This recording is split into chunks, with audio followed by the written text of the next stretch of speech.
Hello everyone. I am currently in a hotel room in Las Cruces, New Mexico. Shout out Las Cruces. I love this place. This is my pit stop on my trips back to Texas to visit family and friends. And I wanted to take a moment to talk about the thing I did when I was in Austin.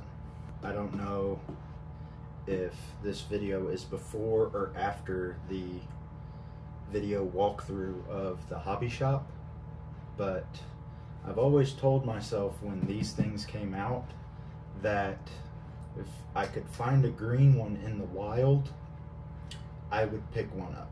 They had a green one. To dive on in on this thing, they have red, blue, silver, green, orange, and tan. I think originally they had 4 colors, so I think the orange and tan are new. On the Bronco, I think they have new colors as well, but I don't know what those are.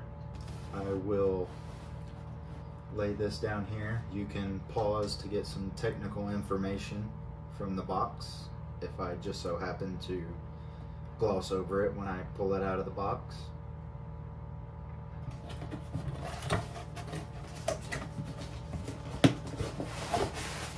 Getting it out is super simple. Traxxas does, on some models, like to use this styrofoam, and it makes it hard to get out of boxes. Up here we have the instruction manual, a warranty card, and some tools and shock collars.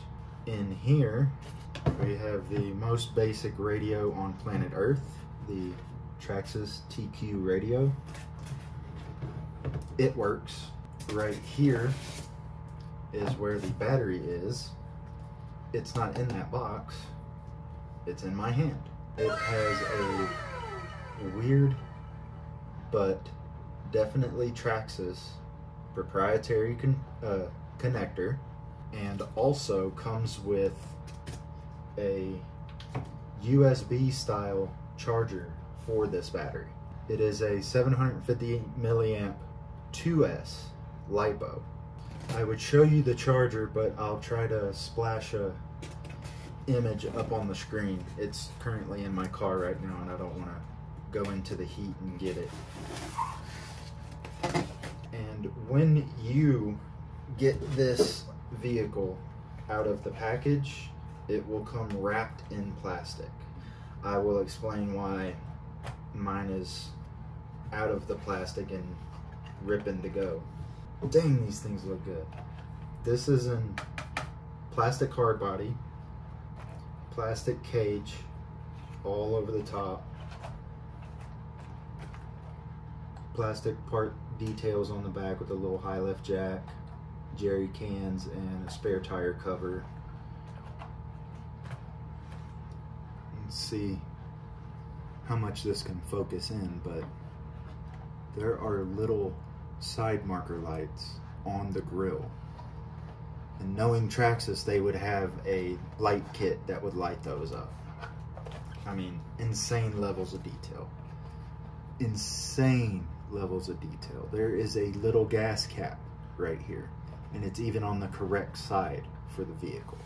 Moving on from the body, you will go to the underside, find these little clips, and pull on them. And the body will come up and off, showing the chassis. Up front, we have a basic servo. I think it runs at 6 volts off of the ESC. A 180 87 turn brushed motor. I've been out of the small scale stuff a while, and I guess that's okay. Getting into the transmission, there are 3 different options. The one that is in here is the middle selection, which they call the high gear ratio. There is a lower tier, which is the crawler gear ratio, and then at the top it's a speed gear ratio, which I would have called high, and what's in here I would have called standard, but I'm not, what do I know? Also, before I get too far down the chassis, it has shocks that I believe are oil filled. I say I believe because it states it on the box, and I haven't been able to take them apart to actually see if there's anything in there, but it does feel really, really good. I mean, it feels a ton better than the SCX24 I used to have. Feels good. There are lights built into the front bumper, also with a fair lead that does pass through, so I might look into a little DSM bungee to put on this thing. Behind the transmission is your battery tray, which is held down with this black battery strap. It is going to be a mission of mine to see how durable this is over time. I'm hard on things and I'm known to tear stuff up like this, so we'll keep an eye on that. And finally, way back here in the back, we have the ESC, which right there is where you plug the proprietary battery connector. The first slot here is for your servo, and then behind it are two connections for lights. I have taken a peek on Traxxas's website after I bought this and saw that they do come, I think they're called the Pro Light kits, and they do have them for the Defender and the Bronco. So that might also be another upgrade that I look into for this as well. On the underside, for the drivetrain and driveline, with this carrying the TRX4 moniker, the M designates the scale, but it also designates that this has straight axles. It does not have portals. They're plastic housing, and they have, I believe, plastic gears on the inside, but there are metal upgrades you can purchase. On the insides of the knuckles are bushings, which I believe are throughout the vehicle, but also bearings can be purchased for this as well. There seem to be pretty beefy telescoping drive shafts going to the transmission front and rear. There is an O-ring holding the pin in, but as you can tell, I've already ran this a little bit, and I don't see a problem with these drive shafts, and the links are plastic, so we shall see how much of an effect those do to performance in the long term, and if I decide to upgrade those. And also the steering link is plastic. At the very least, I would upgrade that. As of right now, this is just a blank canvas. I have no rhyme or reason why I bought it other than it's green and it exists. Oh, real quick, while I plugged it in, the ESC comes in trail mode or something like that. It does have drag brake, but it does not have an instant reverse. What you will want to do after you have turned it on and this light is green is hold this easy set button until this LED starts blinking. I think once it blinks 3 times, you can release it, and that puts it in crawler mode, which gives you drag brake and instant reverse. I mentioned all of the transmission options. With the transmission, I mentioned the 3 modes,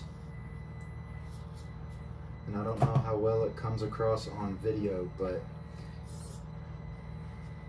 once it gets to an obstacle and you have to push through it, it takes a lot more throttle effort to get it up onto an obstacle. So I think first upgrade I look into is the crawler transmission set. But I'm not going to leave you with me derping around on this little desk. I stopped in to see one of my cousins that runs a woodworking shop called Drapilla Woodworks. He has a YouTube channel called Cutting It Close. I'll leave a link in the description if you want to check that out if you're into woodworking. He does really good videos on that.